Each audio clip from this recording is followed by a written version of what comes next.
নমস্কার প্রিয় বন্ধুরা, আনন্দ পথের ৮৭৬ পর্বে আজ আপনাদের সকলকে স্বাগত জানাচ্ছি। শ্যামাচরণ লাহিড়ীর দীক্ষানুষ্ঠানের কথা মনে আছে? এর আগে, অনেক আগে একটি আলোচনায় সে কথা প্রকাশ করেছিলাম। আজ আবার সেই পুরনো কথায় ফিরে যাচ্ছি। কেন? একটু শুনে রাখি কিভাবে কি হয়েছিল, এসবের পেছনে কোন রহস্য আছে সেইটুকু শোনবার জন্য। শ্যামাচরণ লাহিড়ী রেলে কাজ করতেন, তো উনি ছিলেন সেই সময়ে কাশীতেই, বেনারস। তাঁর দপ্তরে একটি চিঠি পাঠিয়ে তাকে নির্দেশ দেওয়া হলো যে এই জায়গা ছেড়ে কিছুদিনের জন্য একটি সার্ভে কাজের জন্য তাকে যেতে হবে। দেরাদুন সংলগ্ন অঞ্চলে নতুন রেল লাইন পাতা হবে, তো সেই রেল লাইনের কাজ পাতার আগে তো সার্ভে জরিপ করা আর কি, সেই কাজের জন্য তাকে যেতে হবে। তো তিনি চলে গেলেন। একা মানুষ, কাজকর্ম করে বিকেলের দিকে পাহাড় চূড়ায় দাঁড়িয়ে বা উপত্যকায় দাঁড়িয়ে অপরূপ সেই সৌন্দর্য দেখতেন।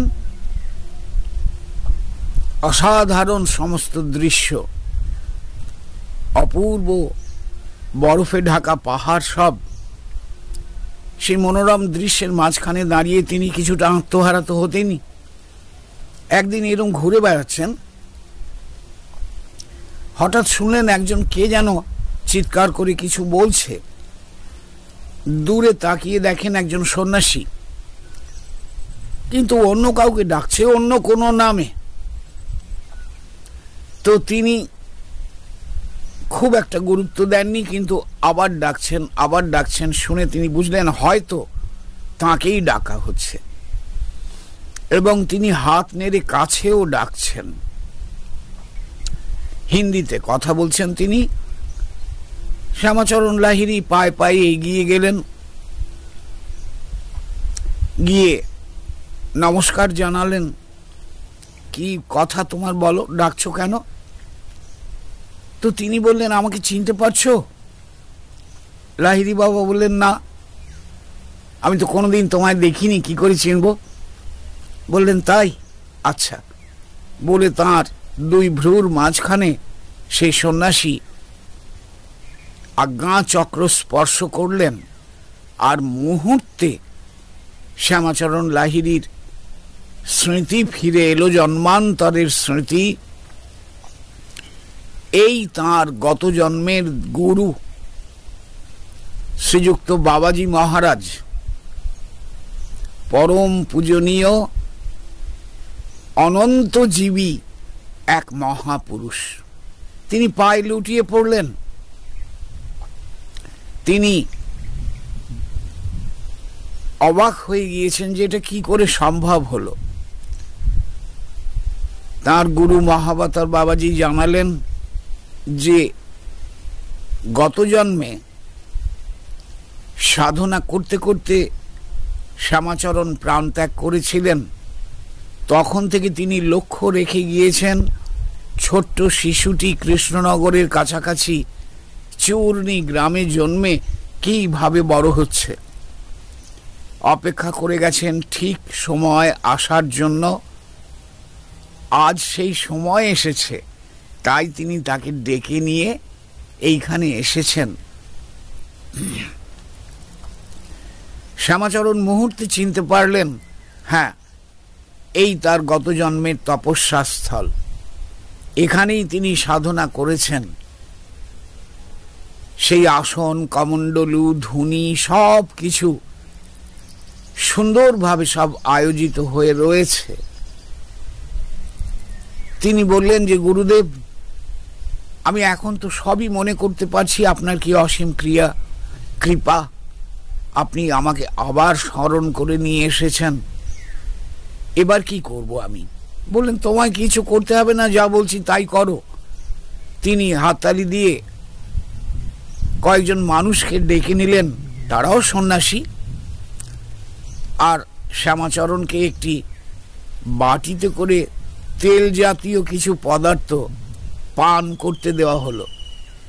তিনি সেটি পান করা মাত্রই তার ভেতর থেকে বমির উদ্রেক হলো, বারবার বমি পাচ্ছে। বমিও তিনি করলেন বেশ কিছুক্ষণ। তারপর ওই নবাগত সন্ন্যাসীরা তাকে নিয়ে কাছেই নিচে একটি ঝর্ণাধারার মতো বয়ে যাওয়া নদীর কাছে নিয়ে গিয়ে স্নান করালেন। স্নান করতেই শ্যামাচরণের সমস্ত ক্লান্তি, সব কষ্ট চলে গেল। মহাবতার বাবাজি বললেন যে তিনি ওই ক্লেদাক্ত পদার্থটি, ওই তৈলজাতীয় পদার্থটি পান করালেন এই কারণে যে সংসারের মধ্যে থেকে এই জন্মে তার মধ্যে যা ক্লেদ জমেছে সেই ক্লেদ যেন এক মুহূর্তে চলে যায়। তাই ওইটি পান করিয়ে তাকে স্নান করিয়ে নিয়ে আসা হলো। এবার সাধনা শুরু হবে। কিন্তু বাবাজি বললেন যে দেখো, তোমার মধ্যে একটা সুপ্ত বাসনা ছিল। তোমার মধ্যে বাসনা ছিল যে তুমি রাজাদের মতো সোনার সিংহাসনে বসে রত্নখচিত স্বর্ণালঙ্কৃত এক রাজপ্রাসাদে বসে রাজ সুখ উপভোগ করবে। এখন সেইটি সময় এসেছে, তুমি এই বাসনাটি মিটিয়ে নাও, তারপর সাধনায় বসো। বলে তিনি মুহূর্তের মধ্যে সেইখানে এক অপরূপ রাজপ্রাসাদ তৈরি করে ফেললেন। তাঁর ইচ্ছাতেই এটা হলো মহাবতার বাবাজির। সেই অপরূপ রাজপ্রাসাদ স্বর্ণ, রৌপ্য, মণি, মুক্তা খচিত সব দেয়াল, রাজ কর্মচারীরা অতি সুসজ্জিত পোশাকে চতুর্দিকে ঘুরে বেড়াচ্ছে। অপূর্ব সুবাস চতুর্দিক থেকে, সুগন্ধির সব নানা গন্ধ। আর স্বর্ণ সিংহাসন একটি পাতা রয়েছে। শ্যামাচরণকে সেখানে বসালেন বাবাজি এবং বললেন তুমি উপভোগ করো, তোমার বাসনা মিটলে তারপর সাধনা হবে। তো শ্যামাচরণ স্তম্ভিত হয়ে ভাবতে লাগলেন, এই সম্পূর্ণ শূন্য হিমালয়ের কোলে এই রাজপ্রাসাদ কিভাবে সৃষ্টি হলো? এই সব কিছু কর্মচারীরা, এত সুগন্ধিত আয়োজন, এই রকম প্রাসাদ, এই স্বর্ণ সিংহাসন। যাই হোক, তিনি উপভোগ করলেন, তার বাসনার পরিতৃপ্তি হলো। তখন শ্যামাচরণকে নিয়ে আবার বেরোলেন মহাবতার বাবাজি। মুহূর্তের মধ্যে সেই রাজপ্রাসাদ মিলিয়ে গেল। যেমন পাহাড় তেমনি পাহাড়, সন্ধ্যার অন্ধকার ঘনিয়ে আসছে। তিনি শ্যামাচরণকে সাধনায় বসালেন এবং 3 দিন এক টানা সাধনা করার পরে শ্যামাচরণের সমাধি ভগ্ন হয়েছিল আর তিনি সিদ্ধ পুরুষে রূপান্তরিত হয়েছিলেন। বন্ধু, দীক্ষা দানের বিষয় সম্পূর্ণ আর বললাম না, যে বিশেষ কারণে এই ঘটনাটি বলছি। এবার সেই প্রসঙ্গে চলে আসি। আশ্রমে সমাগত এক ভক্তের প্রশ্ন যে কিভাবে একটা বস্তুকে তৈরি করা বা রূপান্তর করা সম্ভব, এটা কি করে হয়? আমরা বহু সাধকের জীবনের বহু বিবরণ পেয়েছি যেখানে তারা ইচ্ছা মাত্র যা খুশি তাই করে থাকেন। যে কোনো বস্তু সৃষ্টি করতে পারেন, যে কোনো ইচ্ছা পূর্ণ করতে পারেন, পদার্থগুলোকে হাজির করতে পারেন। এটা কি করে হয়? তো বন্ধু, আমরা বাবাজি মহারাজের ঘটনায় এই বিবরণ পেয়েছি। লাহিড়ী বাবাকে তিনি দীক্ষা দেবার আগে তিনি কি অদ্ভুত কাণ্ডটা ঘটালেন। হিমালয়ের শূন্য কোনো এক চূড়ায় তিনি একটি রাজপ্রাসাদ তৈরি করে ফেললেন। এটা কি করে হয়, কি করে হয় 100% আমি বলতে পারবো না, মূল সূত্রটুকু বলে রাখি। বিজ্ঞান আমাদের শিখিয়েছে যে প্রত্যেকটি পদার্থের যদি আমরা ভাঙতে থাকি ক্রমশ, তাহলে অণু পরমাণুতে গিয়ে পৌঁছব। তাকেও ভাঙা যায়, ভাঙলে পৌঁছব মলিকুল নামক পদার্থে। সেটি মহা শক্তিশালী সুপার কনসাস একটি পদার্থ, যার দ্বারা এই বিশ্বজগৎ নির্মিত হয়েছে বলে বিজ্ঞান বলছে। দেখুন, আমি বিজ্ঞানের ছাত্র নই, আমি খুব যে জানি তা নয়, আর আমার বলায় বিজ্ঞান সংক্রান্ত তথ্যে কিছু ভুল হলেও হতে পারে। যারা অনেক জানেন, বেশি জানেন, তারা অবশ্যই আমাকে সংশোধন করে দিতে পারেন। যাই হোক, তো এখন ব্যাপারটা হচ্ছে যে বিজ্ঞান আমাদের এই কথা বললো, আর ভারতীয় দর্শন বলছে যে অণু এবং পরমাণুর মধ্যেও পুরুষ, ভুল বললাম, সদর্থক আর নঙর্থক এই দুরকম শক্তি থাকে। অর্থাৎ কিনা পজিটিভ আর নেগেটিভ ভাইবস থাকে এর মধ্যে। তো সেই পজিটিভ আর নেগেটিভ এই দুয়ের সম্মিলনে পদার্থের উৎপত্তি হয়। আমরা সবচেয়ে ধ্বংসাত্মক ঘটনার কথা শুনেছি, অ্যাটম বোমা নিক্ষেপের পর নাগাসাকি হিরোশিমার কি ভয়ঙ্কর অবস্থা। সামাজিক বিবরণের বাইরে গিয়ে যদি কেউ বিজ্ঞানসম্মত বিশ্লেষণটি কোনোভাবে জানতে পারেন, দেখবেন তখন সমস্ত পদার্থের বিশ্লিষ্ট অবস্থা হয়ে যাচ্ছিল।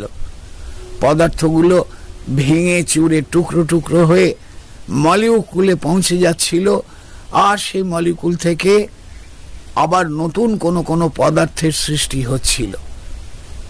এখন একজন সাধক ঈশ্বর হিসেবে যখন নিজেকে ধারণা বা উপলব্ধি করতে পারেন, আমি ঈশ্বরের সন্তান, আমার পিতার মধ্যে বা মাতার মধ্যে যে শক্তি আছে সেই শক্তি আমার মধ্যেও আছে, ঠিক এইখানে যখন পৌঁছন, তখন তিনি এই অনন্ত অদ্ভুত ক্ষমতার অধিকারী হন। সাধনার কোন স্তরে গিয়ে কখন হন সে অনেক তর্ক বিতর্কের ব্যাপার, গভীর আলোচনার বিষয়, তাতে যাচ্ছি না।